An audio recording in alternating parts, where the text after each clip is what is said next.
Hey gamers, do you ever think back to the good old days when all games were on console and we only got a few new titles every year? Well, let me be the first to say thank God we live in 2021, where we got tons of games not only on PC, on console, but also iOS and Android devices as well. Hey, what's up guys? This is Sam from Down to Top. Today, I'm back with 10 offline PC games that we can play on our mobile devices. But before we jump into today's list, you know that I work hard on this channel. And if you want to show your support, it's super easy. Just smash that like button, subscribe to Down to Top, and turn notifications on to help spread the word about this awesome content so we can get more people to join our wonderful Down to Top community. And now that that's over and done with, let's get on to the game, shall we? Starting with number 10. Kill It With Fire. If you're not a fan of spiders, you're gonna love this game. Or maybe hate it, depending on how scared of spiders you are. This one's a first-person spider hunting game where you play the role of the host, being allowed to use anything you see in the house to kill the spiders. You can use different types of items like guns, grenades, ninja stars, a weed whacker, and yes, even fire. You gotta chase them around shooting, swatting, or burning everything in your path, or just blow up the whole gas station and kill the spiders. This game is action-packed and a lot of fun, and I really think you're gonna enjoy it. On to number 9, Jelly Drift. This one's a single-player racing game where there's two race modes, one where you race against a simple AI, or the second where you race against a time lap that you use so that you can compete with yourself. There's 8 cars and 4 maps available, all inspired by the anime Initial Drift. The only downside of this game is if you go with the AI mode, they are really hard to beat because they don't drift much and retain their momentum. To beat them, players have to be extremely good at knocking them off the map or finding some shortcuts. Number 8. My Time at Portia. This one's an indie farming and crafting open world game where you can move and collect wood, stone, and other items to build and survive. It's kinda similar to A Story of Seasons and Animal Crossing. Previously, this title was famous on PC, but now fans can finally play it on mobile as well. And FYI, this game is a single-player game, there's no multiplayer option. But if you're looking for a casual and relaxing farming sim, this might be right up your alley. Number 7. Baldo the Guardian Owls. Baldo is a fantasy action-adventure game featuring a young boy who's pure of heart on a quest to reach the Owl Village. In practice, it's more like a test of the player's patience and willingness to continue playing a massive game riddled with questionable design choices and very little reward.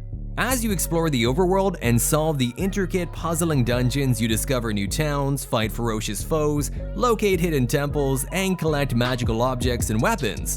This game was initially released on PC and console, but now you can also try it out on your iOS device. Number 6. Crazy Drive 3. This one's a crazy open-world stunt racing game that's also available on PC. In the game, you can race against friends in monster trucks and other ridiculous vehicles. There are tank battles, 10-person competitive multiplayer in-game events. You can also completely customize your race car and drive around searching for secrets or hidden discoveries. It's really a game that emphasizes the silliness of its premise with the types of vehicles you can drive, including monster trucks and tanks, and you can use these in different online or single-player modes, where you level up as you participate in these events to unlock new cars. Number 5. Sparklite. This is a fantastic action-adventure roguelite game where you play the role of our hero, Ada, who quickly finds herself stranded in the strange land of Geodia after her airship is brought down by a freak storm. In the game, you explore the bright and colorful land of Geodia and take down titans of the mining industry. The journey takes the form of a classic top-down Zelda-style game with a charming steampunk twist. Swords have been replaced with a wrench and a hammer, and bombs with grenades propelled via hot air balloons. As you explore new areas of Geodia, you unlock new items to help you access even more of the ever-changing world. That is, if you can survive long enough. Overall, it's a very good game with a great storyline. Number 4. Wall of Insanity. This one's a new project from the creators of the Slaughter game series. It's a single-player campaign, third-person shooter game where you play the role of a policeman in a scary environment. Your mission in the game is to find out what happened to this mysterious place. The game contains lots of creepy things, and believe me, it feels very horror. Within the game, you have to find various types of clues, find your way out, and fight with deadly creatures. You also have a limited number of bullets, so make sure you use every one wisely. Overall, the game has an interesting plot, and you should definitely try this one out. Number 3. Bike Baron 2. This one's a wild motocross racer packed with ingenious tracks for your inner daredevil. It's similar to Bike Baron 1, but the graphics are way better. The game features tons of new levels, and each of them has various traps and winding paths.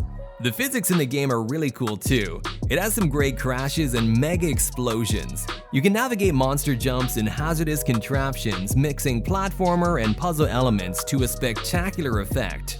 Bike Baron 2 offers tight physics and pixel-perfect controls, making each cartoony incident as fun as every hard-won victory. Number 2. Slender the Arrival.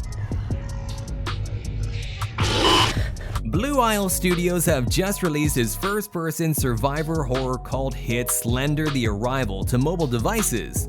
So if you're not familiar with the game, its atmosphere has been designed to give players a perfect blend of tension and paranoia.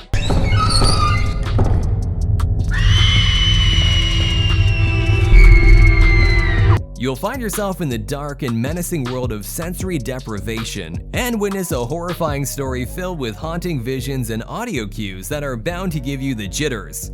Overall, I found it's a really fun game and has some great graphics, but it's a bit too short. I also find it leans a bit too heavily on the jump scare mechanics, but they're always fun anyways. Finally, at number 1, SpongeBob SquarePants.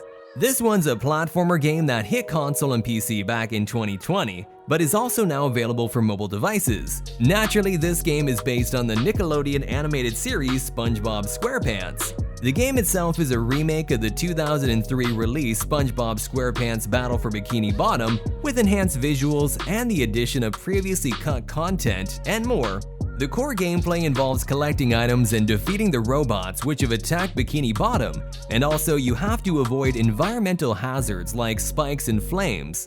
If you're a big fan of SpongeBob, then you'll definitely love the storyline in this one. So definitely go and give it a try. So there we have it, 10 best offline PC games for Android and iOS. Let me know which game you want to try first, or if you want to suggest your favorite games in the comments below. And while you're down there, don't forget to smash that like button and subscribe to Down to Top for more awesome content. Peace!